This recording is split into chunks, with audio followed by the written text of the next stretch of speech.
정글의 법칙이 깨지다. 세 번째로 좋은 소식은 전쟁도 사라지고 있다는 것이다. 그동안의 역사에서 대부분의 사람들이 전쟁을 당연한 일로 여긴 반면 평화는 일시적이고 위태로운 상태로 간주했다. 국제관계를 지배하는 것은 정글의 법칙이므로 두 정권이 사이좋게 지낸다 해도 전쟁은 언제든 터질 수 있었다.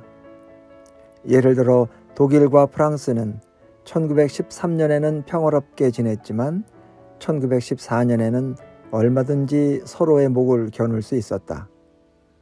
정치인, 장군, 사업가는 물론 일반 시민들도 앞날의 계획을 세울 때 항상 전쟁을 염두에 두었다. 석기 시대부터 증기 시대까지, 북극에서 사하라 사막까지 지구에 사는 모든 사람은 이웃이 언제라도 우리 영토를 침입해 우리 군대를 격파하고 우리 민족을 도륙하고 우리 땅을 차지할 수 있음을 알고 있었다. 20세기 후반 동안 물론 이런 정글의 법칙이 완전히 폐지된 것은 아니지만 마침내 깨졌다. 대부분의 지역에서 전쟁은 드문 일이 되었다.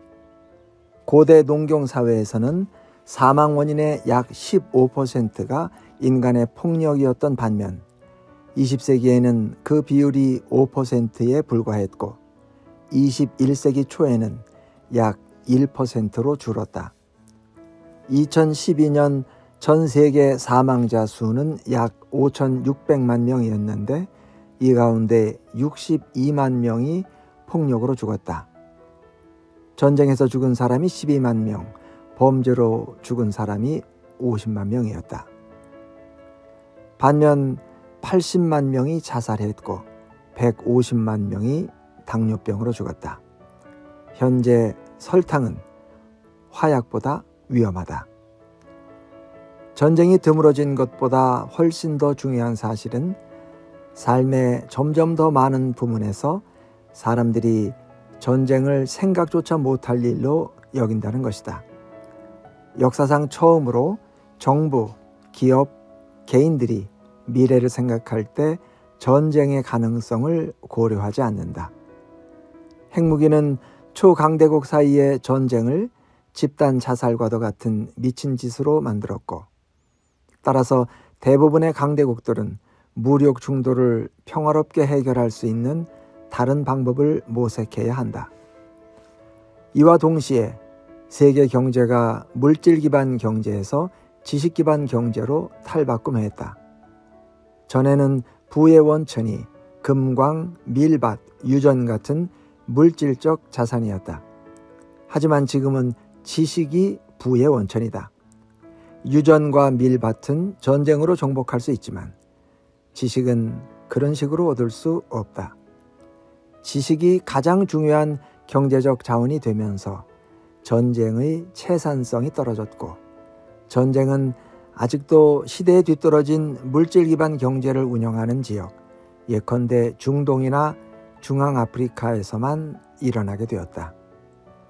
1998년 르완다가 이웃나라 콩고의 풍부한 콜탄 광산을 점령하고 약탈한 것은 납득할 수 있는 일이었다. 콜탄은 휴대폰과 노트북 제조에 많이 쓰이는데 콩고는 세계 콜탄 보유고의 80%를 점유하고 있었기 때문이다. 르완다는 약탈한 콜탄으로 연간 2억 4천만 달러를 벌어들였다. 가난한 르완다로서는 큰 돈이었다. 반면 중국이 캘리포니아에 침입해 실리콘밸리를 점령했다면 그것은 납득할 수 없는 일이었을 것이다. 중국인들이 그 전투에서 어떻게든 승리한다 해도 실리콘밸리에는 약탈할 실리콘 광산이 없으니 말이다. 물론 중국인들은 그렇게 하지 않고 애플과 마이크로소프트 같은 굴지의 첨단 기술 기업들과 협력해 그들의 소프트웨어를 구매하고 그들의 제품을 제조함으로써 수십억 달러를 벌었다. 르완다가 콩고의 콜탄을 약탈해서 1년 동안 번 돈을 중국인들은 단 하루에 평화로운 무역을 통해 벌어들인다. 그 결과 평화라는 말은 새로운 의미를 얻었다. 이전 세대들이 평화를 일시적인 전쟁 부재 상태로 생각했다면 지금 우리는 평화를 전쟁을 하지 않는 상태로 여긴다. 1913년에 사람들이 프랑스와 독일 사이에 평화가 존재한다고 말한 것은 프랑스와 독일 사이에 현재는 전쟁이 없지만 내년에는 무슨 일이 일어날지 아무도 모른다는 의미였다.